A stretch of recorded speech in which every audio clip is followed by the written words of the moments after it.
Hello friends and welcome back to my channel.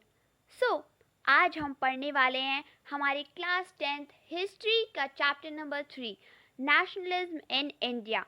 इससे पहले मैंने एक वीडियो डाली थी the rise of nationalism in Europe. तो नेशनलिज्म फीलिंग वहाँ से उजागर हुई और वो धीरे धीरे कर करके हमारे इंडिया तक भी पहुँच गई। इसमें हम फर्स्ट वर्ल्ड वॉर से लेकर हमारी इंडिया की आज़ादी तक की कहानी पढ़ेंगे। तो चलिए मैं आपको सबसे पहले बता देती हूँ कि आज मैं आपको क्या क्या पढ़ाने वाली हूँ, क्या क्या टॉपिक्स पढ़ाने वाली हूँ। तो सबसे पहले तो हम ये जानेंगे कि कैसे फर्स्ट वर्ल्ड वॉर्स की वजह से इंडिया में बहुत सी मुसीबत आई, मुसीबतों का पहाड़ खड़ा हो गया। दूसरा मैं आपको बताऊंगी सत्याग्रह के बारे में। तीसरा रॉलेट एक्ट के बारे में और कैसे उसे अपोज किया गया। और चौथा सबसे फेमस जलियांवाला बाग के बारे में। तो चलिए स्टार्ट करते हैं हमारी आज की वीडियो। अब हुआ क्या था, वर्ल्ड वॉर 1 जब स्टार्ट हुई 1913 से 1918 तक चला था ये, तो उसमें इंडिया ने पार्टिसिपेट नहीं किया था, लेकिन ब्रिटिश ने किया था उसमें पार्टिसिपेट। और ब्रिटिश तब रूल कर रहा था इंडिया पे, इसीलिए ब्रिटिश ने उसका फ़ायदा उठाया। ब्रिटिश ने इंडिया के रिसोर्सेज को यूटिलाइज किया अपने फ़ायदे के लिए, वर्ल्ड वॉर 1 को जीतने के लिए। और इसकी वजह से बहुत सारी परेशानियाँ, बहुत सारी प्रॉब्लम्स क्रिएट हो गई इंडिया में। जो ब्रिटिश आर्मी थी उसकी डिफेंस एक्सपेंडिचर को इंक्रीज करने के लिए इंट्रोड्यूस किया गया इनकम टैक्स हमारी इंडिया में। इससे पहले इनकम टैक्स जैसा कोई शब्द था ही नहीं हमारी इंडिया में, लेकिन ब्रिटिश को अपना डिफेंस एक्सपेंडिचर बढ़ाना था। और इसी के साथ जो प्राइसेस थे गुड्स के, फूड्स के एंड एक्सेट्रा, वो भी आसमान को छू रहे थे। ये वर्ल्ड वॉर 1 के दौरान इतनी परेशानी कम नहीं थी कि जो क्रॉप्स थे, जो फसलें थी, वो भी ठीक से उग नहीं पा रही थी। बहुत से जगहों पे जो क्रॉप्स थी वो भी मुरझा सी गई थी और इंडिया में इसकी वजह से फूड की शॉर्टेज हो गई और प्राइस एकदम आसमान छूने लग गए। 12 से 13 मिलियन लोग मर चुके थे फेमाइन्स की वजह से, एपिडेमिक की वजह से। और जो ब्रिटिश आर्मी थी उसे अभी भी अपने फ़ायदे की सूझ रही थी। उसको चाहिए थे soldiers, more and more soldiers, ताकि उसकी आर्मी सबसे स्ट्रांग बन जाए। लेकिन उसके पास उतने सोल्जर्स नहीं थे, तो उसने क्या किया, इंडियंस को भर्ती करना शुरू किया। अब इसमें फोर्स शब्द कहाँ से आया, क्योंकि जो इंडियंस थे वो आर्मी में पार्टिसिपेट नहीं करना चाहते थे, वो वर्ल्ड वॉर 1 में पार्टिसिपेट नहीं करना चाहते थे।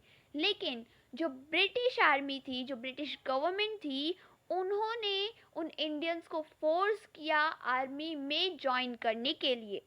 तो ये थी वर्ल्ड वॉर 1 की वजह से परेशानियाँ।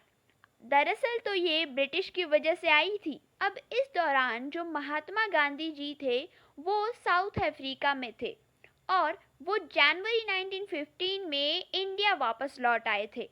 और उन्होंने जब देखा कि इतनी परेशानियां हैं इंडिया में, जो ब्रिटिश है वो अपनी पावर का गलत यूज़ कर रही है, तो उन्होंने एक कंसेप्ट इंट्रोड्यूस किया जिसका नाम था सत्याग्रह, जो कि सबसे पहले उन्होंने इंट्रोड्यूस किया था साउथ अफ्रीका में। नाउ जो सत्याग्रह है उसका आखिर मतलब क्या है, वो किस चीज़ के लिए मूवमेंट स्टार्ट किया गया, किस चीज़ का कंसेप्ट है। सत्याग्रह एक्ट का मतलब ये है कि जो सच्चाई की ताकत है, जो हमारी अंदर इच्छा शक्ति है, उसको हमें उजागर करना चाहिए। हमें हमारे दुश्मनों के अगेंस्ट डट कर खड़े होकर लड़ना चाहिए, ना कि मार पिटाई से, बल्कि अकल से भी, अपनी सच्चाई की ताकत से भी। और ट्रुथ को सर्च करना, यानी सच्चाई की ताकत को अपनाना बहुत ही ज़्यादा ज़रूरी है। अब ये जो सत्याग्रह मूवमेंट था ये पूरे इंडिया में फैल चुका था और बहुत से लोगों ने इसे अपना लिया था। लेकिन हम अब सबके बारे में तो पढ़ नहीं सकते, इसीलिए यहाँ पे हम 3 मूवमेंट्स के बारे में पढ़ेंगे और इसको लोकेट करने के लिए आपके मैप पे आ सकता है, तो ध्यान से सुनिएगा। चंपारण मूवमेंट जो कि 1916 में स्टार्ट हुआ था और ये बिहार के डिस्ट्रिक्ट चंपारण में स्टार्ट किया गया था। अब इस मूवमेंट को वहाँ पे क्यों चालू किया गया? क्योंकि वहाँ के जो इंडिगो प्लांटेशन के वर्कर्स थे उन पे ऑप्रेसिव वार उनको ऑप्रेस किया जा रहा था, उन पे दबाव डाला जा रहा था। इसीलिए महात्मा गांधी जी ने वहाँ पे ये मूवमेंट स्टार्ट किया। दूसरा, प्लांटेशन मूवमेंट जो कि 1917 में गुजरात के खेड़ा डिस्ट्रिक्ट में स्टार्ट हुआ। ये इसलिए हुआ था क्योंकि क्रॉप फेलियर और एपिडेमिक की वजह से फसलें खराब हो चुकी थी और फार्मर्स के पास और कोई जरिया नहीं था पैसा कमाने का।